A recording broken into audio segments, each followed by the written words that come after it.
Karaoke'de kimмен жүрдің, а? Кім сені көруі мүмкін, ойла! Шабалсың, қыз өзінің жауын бол. Жаттың, бәріне өзіңнен білесің ма?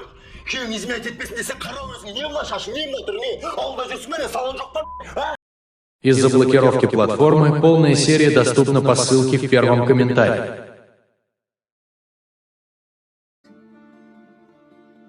J'ai porté Freddy et son poids supplémentaire n'a pas aidé à mon état de veille. Au loin, je pouvais voir Lucien et Rebecca se déplacer rapidement. J'ai appelé pour qu'ils ralentissent. Oh, allez, vous les tortues.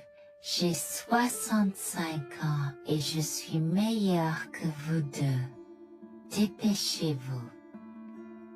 Comme je l'ai mentionné peut-être avant, nous rions pas souvent. Dépêche-toi, tu vas rater la meilleure partie.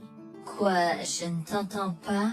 S'il te plaît, ralentis. À ce stade, Jack et Rebecca semblaient avoir disparu. La neige s'aggravait et il semblait que la tempête de neige annoncée allait nous frapper. Tout autour de nous n'était que blanc. Freddy a commencé à pleurer et je m'inquiétais de plus en plus. Le vent froid hurlait à travers la forêt apparemment vide, soufflant de la neige dans mes yeux et me piquant la peau. Je tenais mon fils étroitement contre ma poitrine, essayant de le protéger du froid mordant.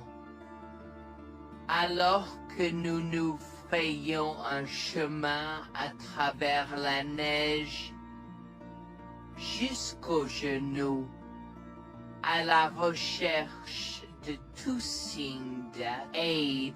Des heures s'étaient écoulées depuis que Jack et Rebecca nous avaient laissés abandonnés au milieu de nulle part, à des milles de la ville ou du prochain abri.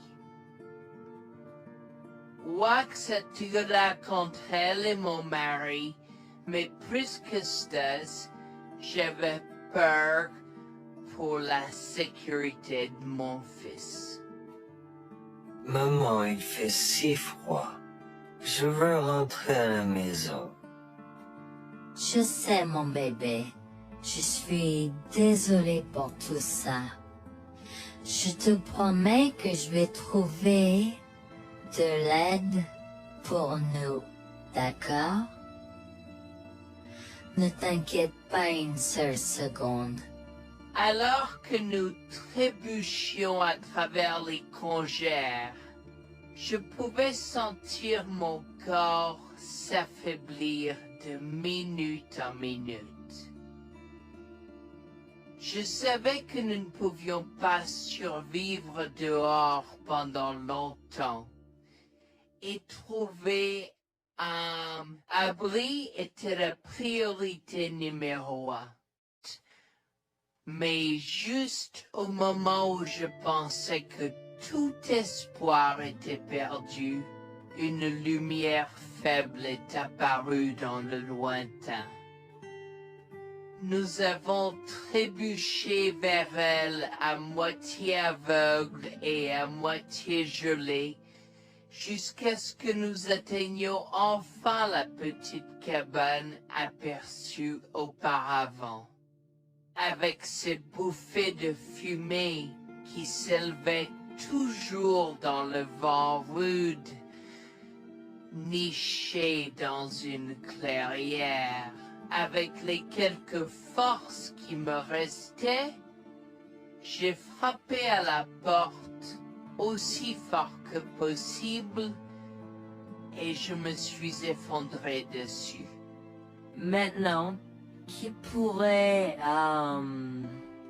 Oh, Harold, apportez de l'eau bouillante et des couverts tout de suite. Un couple âgé et gentil nous a accueillis. Ils étaient si aimables de nous permettre d'enlever nos vêtements gelés, de nous baigner dans l'eau qu'ils ont tirée pour nous et de nous asseoir près du feu avec une nouvelle paire de vêtements et leur offrant une soupe chaude et des couvertures pour nous envelopper. Nous nous sommes blottis ensemble dans la chaleur. Mes sentiments de colère et de frustration ont commencé à bouillir. Comment ont-ils pu faire ça? J'espère qu'ils viennent dehors. Il y a plus de gens dehors. Nous devons aller les chercher. Non, ne te dérange pas, c'est ma belle-mère et mon mari inutiles. Ils nous ont laissé là pour geler. Tu dis un mensonge. Pourquoi ferais-tu une chose aussi horrible?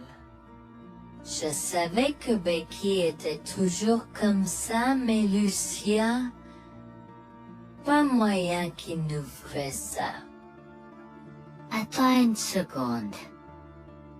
Becky, ce nom me dit quelque chose.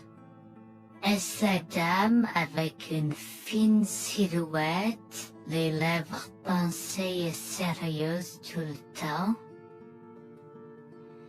Porte-t-elle des lunettes pourpres et une taupe sur l'aide sa lèvre spéa? La même. Comment la connaissez-vous? Elle a l'habitude de parcourir ces régions, mais c'est bizarre de faire une telle chose pendant cette période où les tempêtes de neige sont abondantes. En fait, je ne l'ai jamais vue dans ces parages pendant cette période de l'année. Maintenant, chérie, s'il te plaît, dis-nous comment tu la connais. Je suis sa belle-fille.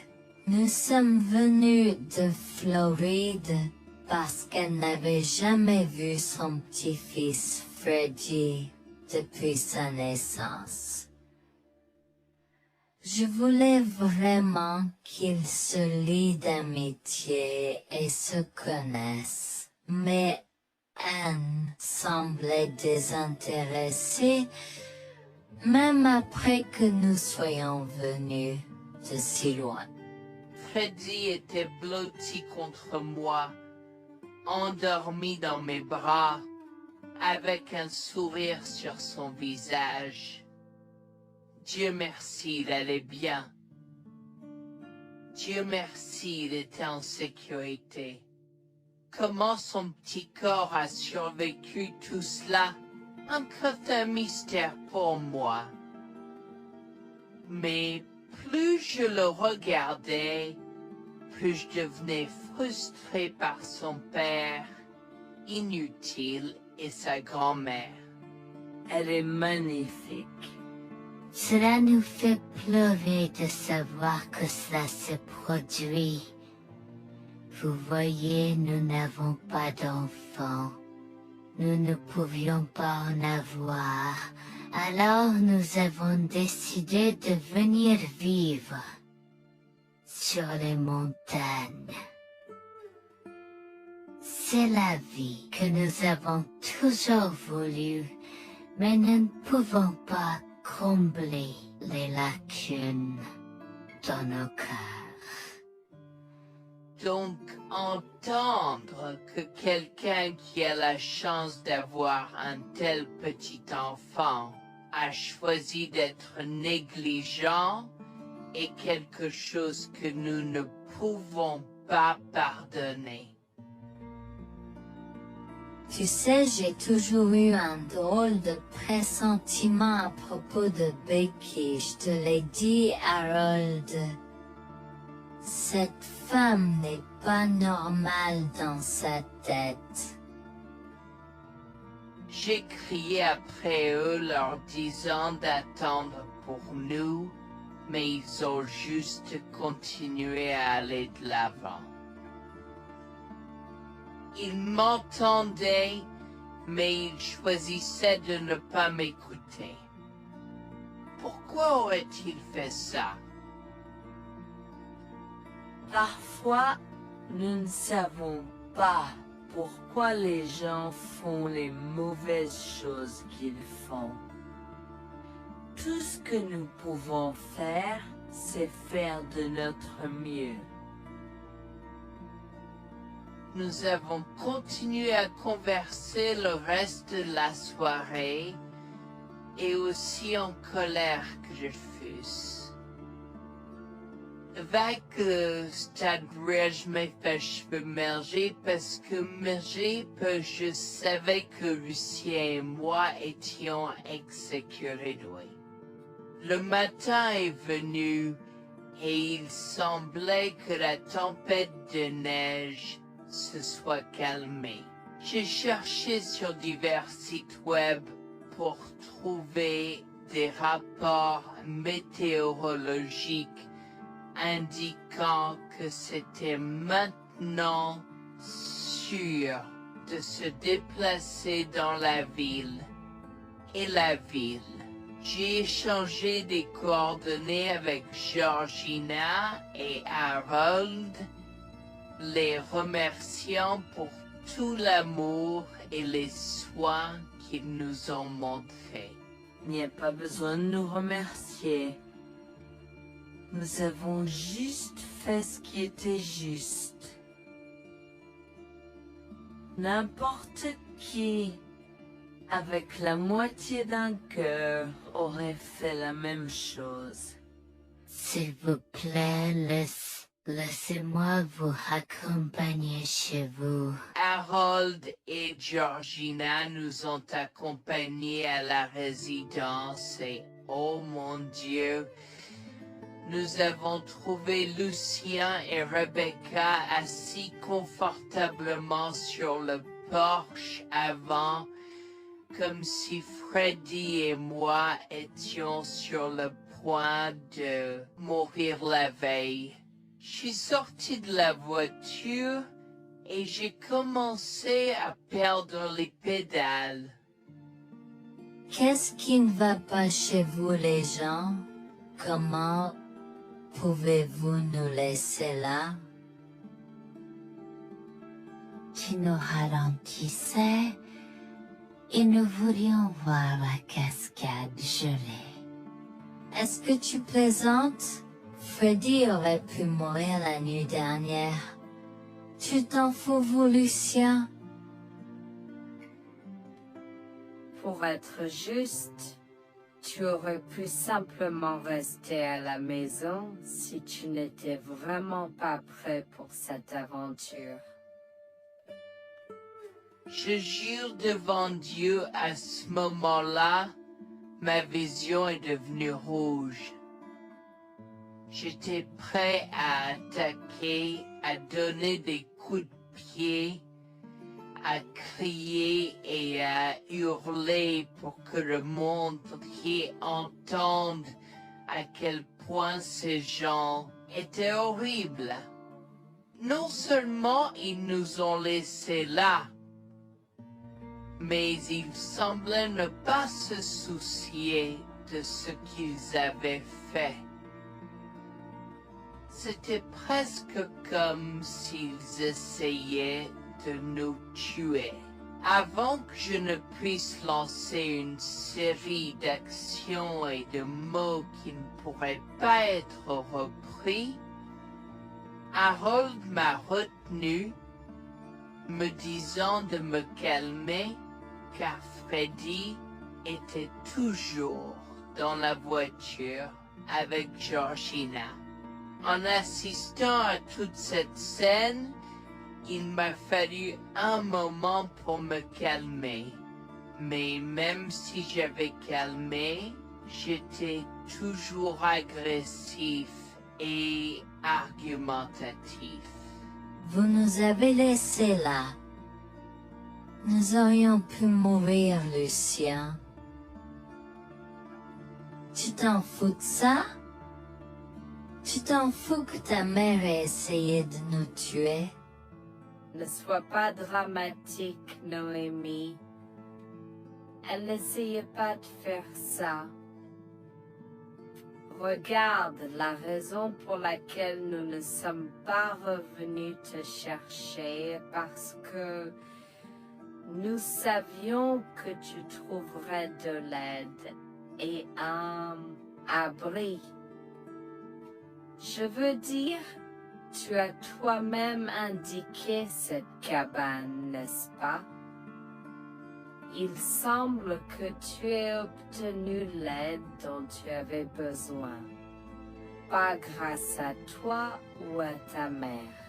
Je n'arrive pas à croire ce que j'entends en ce moment. Assez, tout le monde. Ne me donne pas mal à la tête. Comment peux-tu être si froid et sans cœur envers ta femme? J'ai la moitié d'une idée de venir te frapper. Essaie, vieil homme. Je te mets au défi. Écoute, Noémie. Je suis désolée que tu n'aies pas pu gérer un peu le mauvais temps, mais je jure qu'il n'y avait aucune mauvaise intention de ma part. Écoute, Noémie, je suis désolée que tu n'aies pas pu gérer un peu le mauvais temps, mais je jure qu'il n'y avait aucune mauvaise intention de ma part. Oh oui. Pourquoi diable irais-tu faire de la randonnée à cette période de l'année? Nous ne te voyons jamais pendant cette période, alors quoi maintenant? Pourquoi maintenant quand tu as un enfant qui ne voulait que se connecter avec toi? Quelqu'un pourrait argumenter que ce niveau de négligence grossière était intentionnel, Becky. Tu es une personne malade et pathétique. Cela a semblé faire fondre l'extérieur froid et dur de Becky, qui avait l'air douloureuse, du moins pendant un instant, avant de revenir à son extérieur de méchante sorcière de l'Ouest. Je ne sais pas ce que tu essaies d'insinuer, mais si tu cherches une bataille, je peux t'assurer que tu la perdras. Tu oublies que je suis une femme riche. J'ai accès au meilleur. Voyons comment ton petit argument va se passer en cours, vieil homme. Vous êtes pas là avec votre malade joueuse. Je souhaite que vous restiez une fille. Tu sais quoi, Noémie? Je m'en fiche maintenant. Je n'ai plus besoin de faire semblant devant toi. Et tout le monde. Alors, laisse-moi te dire les choses clairement pour que tout le monde puisse entendre. Je m'en fiche de toi et de ce bébé. Honnêtement, je souhaite que vous soyez tous les deux morts hier. Au moins, vous auriez arrêté de me déranger avec vos tentatives pour rencontrer ce bébé. Est-ce que je parais en avoir quelque chose à faire? J'ai fait mon geste vers elle comme si mon corps avait une volonté propre. Je me suis approché d'elle et l'ai giflée. J'ai continué à la gifler et à donner des coups de pied aussi forts que possible jusqu'à ce que Jack et Harold me déchirent. Tu m'instaurais. Comment osais-je? Comment osez-vous vous asseoir là et défendre cette sorcière? Elle l'avait mérité. Toi, je vais te poursuivre en justice. Comment oses-tu me mettre les mains dessus? Elle ne voulait évidemment pas cela. Regardez, il semble que les tensions soient élevées en ce moment. Pourquoi ne pas tous prendre une grande respiration? Entrons et réglons cela. Vous êtes un homme faible et pathétique, et j'espère que vous passerez le reste de votre vie à expier ce que vous avez fait à votre fils. Avant que Jack ne puisse répondre, je lui ai craché au visage avant de rentrer à l'intérieur, de prendre Freddy et ses affaires et de monter dans la voiture avec Georgina et Freddy. Maman, j'ai peur. Que se passe-t-il? Pourquoi tu combattu grand-mère? Chérie, je suis vraiment désolée que tu aies dû voir ça. Les choses sont beaucoup plus compliquées ici et je ne veux pas te mentir. Mais je crains que tu ne sois un peu trop jeune pour comprendre. Mais pour l'instant, je suis désolée de devoir te dire que pour l'instant, il semble que grand-mère et papa ne veulent pas de nous ici. Nous ne pouvons pas être ici parce que papa et grand-mère ne sont pas très gentils et je ne veux pas que tu sois autour de personnes qui ne sont pas gentilles. Mais Georgina et Harold sont gentils, n'est-ce pas? Oui, j'aime Georgina et Harold.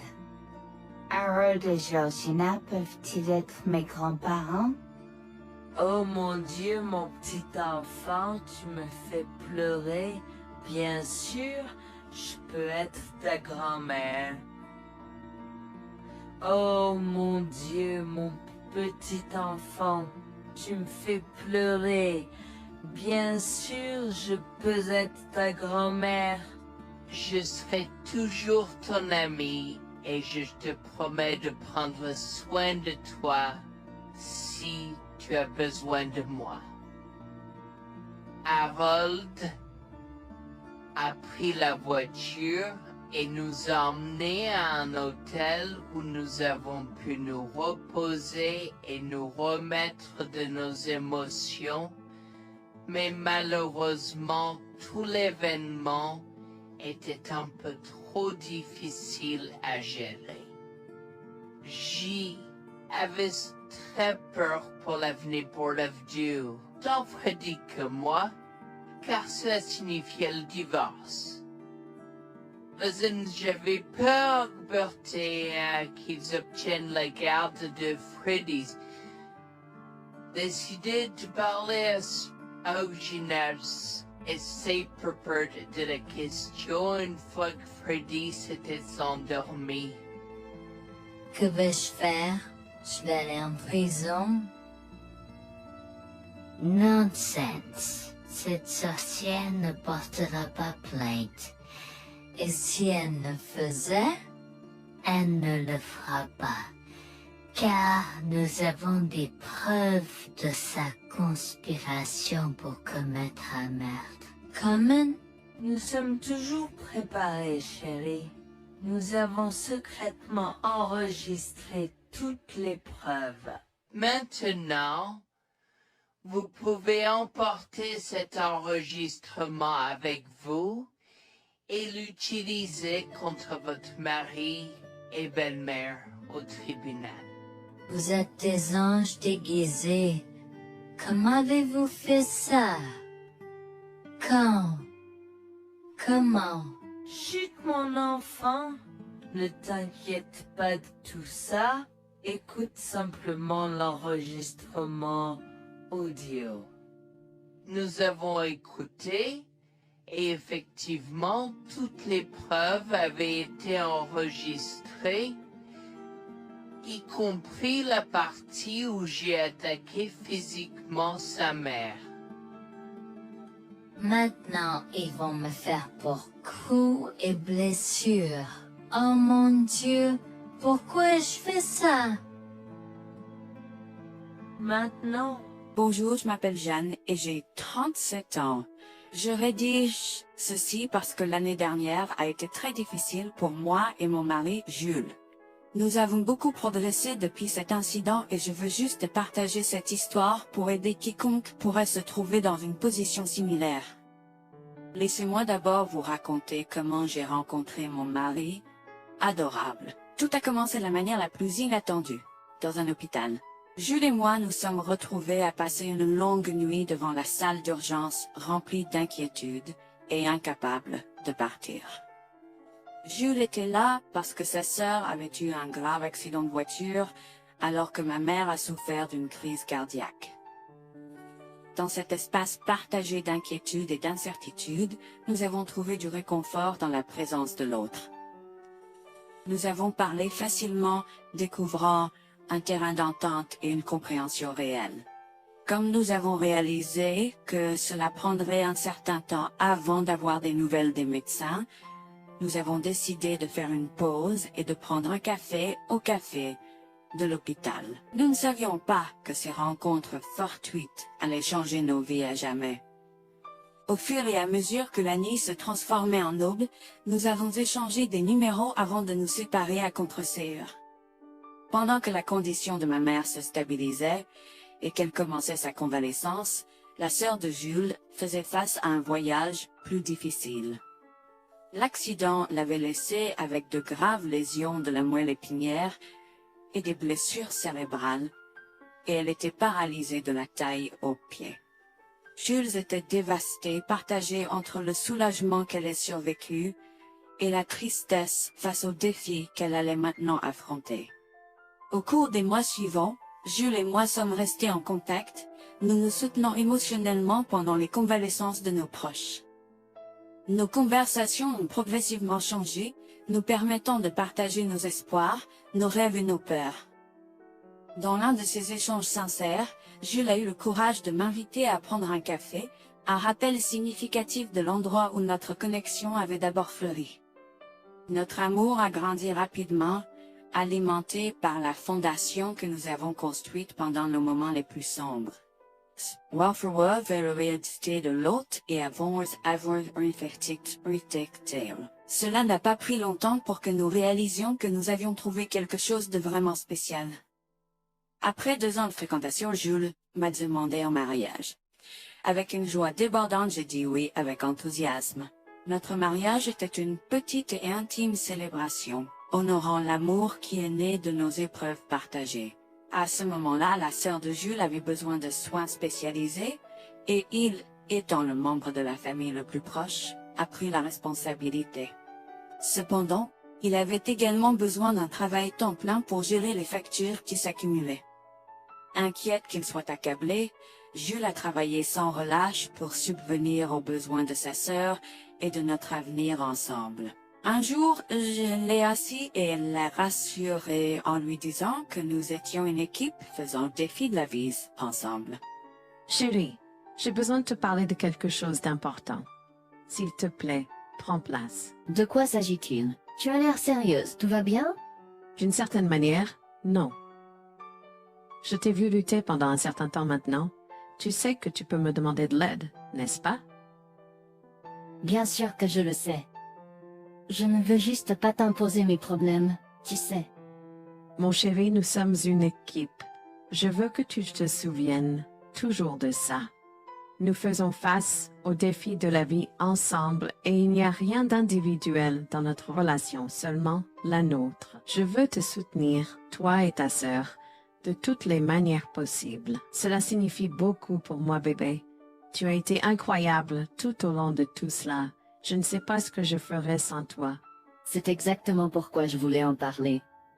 J'ai réfléchi à la prise en charge d'Abby et à l'impact que cela a sur ton travail. Et si nous envisageons de la placer dans une maison de retraite? Et avant que tu ne poses la question, je connais une bonne où ma grand-mère était vraiment heureuse. Elle a même préféré cela à vivre à Sameta. Je ne sais pas, je veux dire, c'est une décision importante et risquée à prendre. Je comprends, mais réfléchis grec. Cela permettrait de te trouver un meilleur emploi payant pour que nous puissions nous assurer qu'Abby reçoit les soins qu'elle mérite. Nous pouvons la visiter régulièrement et être toujours là pour elle. Mais cela soulagerait une partie de la charge sur tes épaules. Tu as raison. C'est un choix difficile, mais je fais confiance à ton jugement. Je suis heureuse que tu me laisses enfin t'aider. Crois-moi, les choses sont plus faciles quand on peut partager ses fardeaux avec quelqu'un. Je veux dire, c'est comme ça que nous nous sommes trouvés, non? Comment pourrais-je jamais l'oublier? Je t'aime tellement. Merci de rester à mes côtés. Tais-toi, pas besoin de remerciements. Tu sais que je serai toujours là pour toi. Je t'aime aussi, chérie. Jax m'a fait confiance et nous avons trouvé une maison de retraite pour Abby. Au cours des prochains mois, Jax a trouvé un travail mieux rémunéré et a rendu visite à sa sœur tous les jours. Le rétablissement d'Abby a progressé de manière surprenante bien qu'elle soit paralysée. Elle a commencé à se déplacer dans la maison de retraite dans son fauteuil roulant, déterminée à explorer. La maison de retraite permettait aux résidents de sortir avec des membres de leur famille enregistrés, alors je lui ai envoyé une allocation mensuelle pour l'aider à s'amuser. La mère de Jax, Grégoire, a entendu parler de son dévouement au bien-être d'Abby et des efforts qu'il a déployés pour s'occuper d'elle. Grégoire est venu à notre domicile, les larmes aux yeux, pour exprimer à quel point il était fier de son fils, Orap. Mère, pourquoi pleures-tu? Qu'est-ce qui ne va pas? Je veux juste que tu saches à quel point je suis fier de toi, Jules. Tu as montré une telle force et compassion en prenant soin d'Abby. Je ne pourrais pas être plus fier d'avoir élevé un fils aussi merveilleux. Eh bien, merci, mère. Je fais juste ce que je peux pour Abby. C'est pas facile, mais je l'aime et je veux m'assurer qu'elle va bien. Tu as fait plus que suffisamment, mon chéri. Je ne veux pas que tu portes ce fardeau seul. Je veux prendre le relais et rendre visite à Abby plus fréquemment. Tu dois te concentrer sur ton travail et ta propre vie. Abby sera bien prise en charge. Fais-moi confiance. Eh bien, ce n'est pas comme si je l'avais fait seule. Jeanne a été à mes côtés, me soutenant à chaque étape du chemin. Nous sommes une équipe et nous sommes tous les deux engagés dans le bien-être d'Abby. Oh, je sais que Jeanne a été là, mais tu as fait tellement, Jules. Il est temps que tu priorises ta propre vie et ta carrière. Abby sera entre de bonnes mains. Fais-moi confiance. D'accord, mère, si tu es sûre de toi, alors j'accepterai. Mais je veux que tu saches que c'était un plaisir de prendre soin d'Abby et que je serai toujours là pour elle, quoi qu'il arrive. Je t'apprécie, Jules, mais il est temps pour toi et Jeanne de vous concentrer sur vos futurs. Fais-moi confiance, ce sera pour le mieux. D'accord, mère, si tu crois que c'est la bonne chose à faire, alors j'irai avec. Promets juste de bien t'occuper d'Abby. Je te le promets, maman, tu peux compter sur moi. Maintenant, m'en va et concentre-toi sur ton travail. Laisse-moi m'occuper de la garde d'Abby.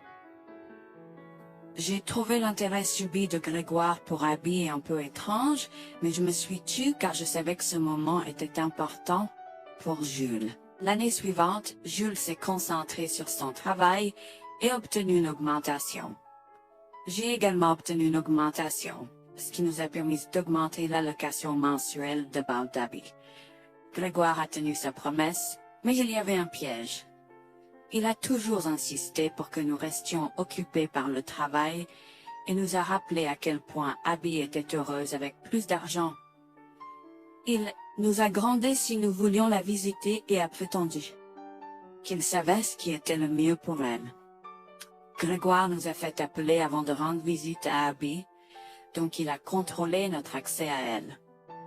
En conséquence, nous l'avons vue de moins en moins, mais nous avons continué à lui envoyer l'allocation chaque mois. Je me sentais mal à l'aise par la situation. L'attitude possessive et le comportement contrôlant soudain de Grégoire m'inquiétaient. Il semblait toujours avoir des excuses lorsque Jules avait besoin d'aide avec Abby dans le passé.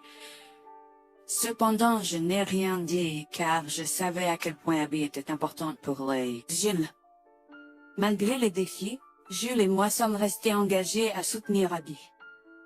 Nous avons tenu notre promesse de fournir une assistance financière, même si nous ne pouvions pas être avec elle autant. Nous avons cru qu'Abby méritait les meilleurs soins. Même si nous ne pouvions pas être avec elle autant, nous avons cru qu'Abby méritait les meilleurs soins et le bonheur, et nous voulions qu'elle ait les moyens de profiter de la vie à fond.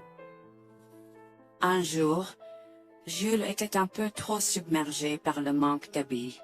Nous nous étions tous les deux beaucoup impliqués dans le travail et n'avions pas eu le temps de lui rendre visite. Nous avons décidé de lui rendre visite sur un coup de tête. Nous ne l'avons pas dit à Grégoire car nous ne voulions pas entendre ses remontrances ou ses réprimandes. Avant d'arriver à la maison de retraite, Jules et moi nous sommes arrêtés au supermarché pour acheter à Abby toutes ses collations préférées. Nous étions tous les deux très excités de la voir et de passer du temps de qualité avec elle. J'ai même apporté ma Nintendo Switch pour qu'elle puisse y jouer. Nous sommes entrés et avons immédiatement commencé à chercher Abby, mais nous ne pouvions pas la voir nulle part.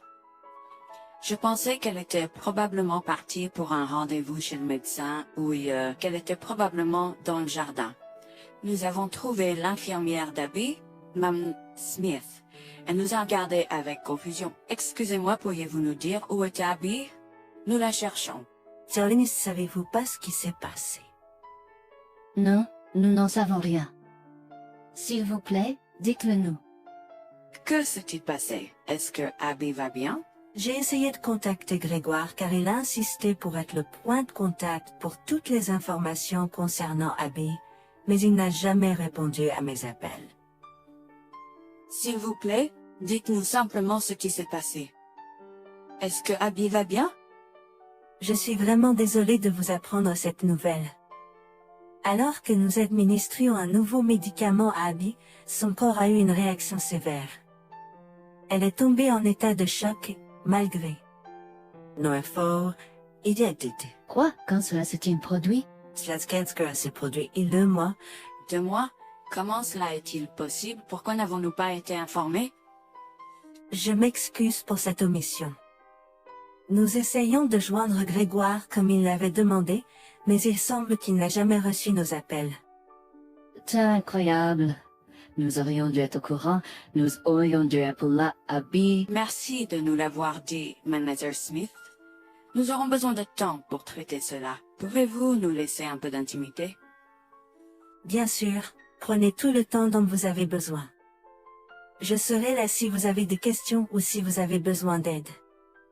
Je suis vraiment désolée pour votre perte. Je pouvais sentir le monde de Jules s'effondrer et le mien aussi. Bien que Abby ne soit pas ma propre sœur, je la traitais comme telle. Je m'efforçais de la connaître. Au fil du temps, je suis absolument tombée amoureuse d'elle. Nous étions comme des sœurs. Abby a été si pleine de vie malgré sa situation. Jules était un désordre de larmes, pendant que je ne pouvais tout simplement pas me résoudre à pleurer. Je me sentais tellement engourdie. Je ne pouvais pas croire que Abby était partie. Je me sentais tellement coupable qu'elle ait souffert toute seule. Je me sentais tellement coupable de ne jamais avoir pris le temps de la rencontrer. Serait-ce différent si je l'avais visitée? Je savais que Jules se sentait de la même manière que moi. Je savais que nous ne pouvions pas continuer à rester là et à pleurer. Alors je l'ai guidée gentiment hors de l'installation. Le trajet de retour à la maison était silencieux, alors que le chagrin enveloppait nos âmes. Quand nous sommes arrivés à la maison, nous nous sommes tous les deux effondrés en pleurs dans les bras, un de l'autre.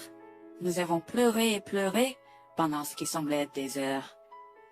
Jules était furieux que nous n'ayons même pas pu dire au revoir à Abby. Je me sentais de la même façon. De plus, j'étais triste que Abby n'ait probablement jamais eu de funérailles non plus. À ce moment-là, j'ai eu une soudaine réalisation qui m'a frappé dur. Grégoire était censé prendre soin de Abby, mais quelque chose n'allait pas. J'ai demandé à Jules s'il avait entendu quoi que ce soit de sa mère, mais il n'avait rien entendu. Alors que nous rassemblions les pièces, la colère bouillonnait en nous. Nous avons réalisé à quel point Grégoire nous avait manipulés avec soin, nous volant notre connexion à Abby et profitant de notre gentillesse. Le fait qu'elle ait probablement pris toute l'allocation d'Abby pour elle-même, la laissant sans rien, a encore plus attisé notre colère. Jules était prêt à confronter sa mère, mais j'ai réussi à réfléchir plus clairement. Chérie, je sais que tu es furieux et veux confronter ta mère, mais réfléchis en grec. Je ne veux pas y réfléchir. Je veux lui demander pourquoi elle a fait ça. Qu'a-t-elle gagné à faire ça à Abby? Moi aussi, je veux savoir la même chose, mais tu sais qu'elle niera tout ce que nous disons ou trouvera un moyen de nous blâmer pour tout. Regarde, le jour où nous donnons habituellement l'allocation d'Abby approche bientôt. Que se passera-t-il si Grégoire se présente à notre porte en réclamant l'argent? Tu penses qu'elle oserait se montrer ici après tout ce qu'elle a fait? C'est possible, chérie. Si elle le fait, ce sera son aveu involontaire envers nous. Nous pourrons l'utiliser comme preuve. Oui, et puis, nous pourrons exposer ses méfaits maléfiques à tous. Exposer sa méchanceté devant tout le monde peut ne pas être la meilleure chose à faire pour l'instant. Réunissons des preuves et engageons une action en justice à la place. D'accord, tu as raison. Nous devons aborder cela de manière stratégique.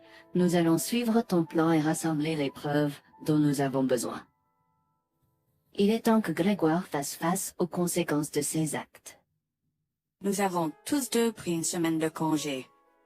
En retournant dans la maison de retraite, nous avons recueilli le certificat de décès d'Abby comme preuve. Nous avons également consulté un avocat pour porter plainte contre Grégoire pour avoir volé une personne handicapée. Comme je l'avais prévu, Grégoire est venu frapper à notre porte en réclamant l'allocation de sa fille. Où est l'allocation d'Abby? J'attends. Pourquoi devrions-nous envoyer l'argent d'Abby à toi, mère? Qu'as-tu fait pour elle? Qu'est-ce que j'ai fait? Tu veux dire ce que je n'ai pas fait pour cet enfant insolent? Attends une minute, Grégoire. Comment as-tu exactement pris soin d'Abby? Je lui achète toute la nourriture qu'elle veut et je réponds à tous ses caprices. Je m'assure même qu'elle prend ses médicaments quand je la visite. C'est génial. Quand as-tu vu Abby pour la dernière fois? Je l'ai visitée hier. Je suis seulement ici parce qu'elle s'inquiète que tu ne lui aies pas envoyé son allocation. Comment oses-tu mentir à mon visage? Je ne mens pas. Qu'est-ce que tu veux dire? Comment oses-tu m'accuser de mentir? Tu es aussi ingrat qu'Abby. Sans hésiter, je tends à Grégoire le certificat de décès d'Abby, ma dégoût visible dans mes yeux, alors qu'elle le regarde avec stupeur. Grégoire a vacillé, tentant de s'excuser. Quoi? Non, ce n'est pas vrai. Ma petite fille. Je suis désolé, Jules. Je suis désolé. Enregistre tes excuses, mère. Tu n'as fait que l'insulter depuis que tu es arrivée. Tu es dégoûtante. Nous avons déjà engagé des poursuites judiciaires contre toi pour tes crimes. Nous avons des preuves de ta négligence. À bien, tribunal. S'il te plaît, Jules, ne fais pas ça. Je souffre autant que toi. S'il te plaît. Arrête. Quitte notre maison et ne nous adresse plus jamais la parole. Nous ne voulons plus rien avoir à faire avec toi. S'il te plaît, ne me conduis pas en justice. Je suis désolé. Il est trop tard pour les excuses. Tu as fait tes choix et tu devras maintenant assumer les conséquences de tes actes. Petit à petit, Jules et moi avons pris des précautions et enregistré notre conversation avec Grégoire. Cette preuve supplémentaire a joué en notre faveur et la Cour a statué que Grégoire devait nous rembourser, y compris les taux d'intérêt similaires à ceux pratiqués par les banques. Elle devra nous verser des mensualités pendant les prochaines années. Jules est allé plus loin et a partagé l'enregistrement avec le reste de sa famille élargie. Par conséquent,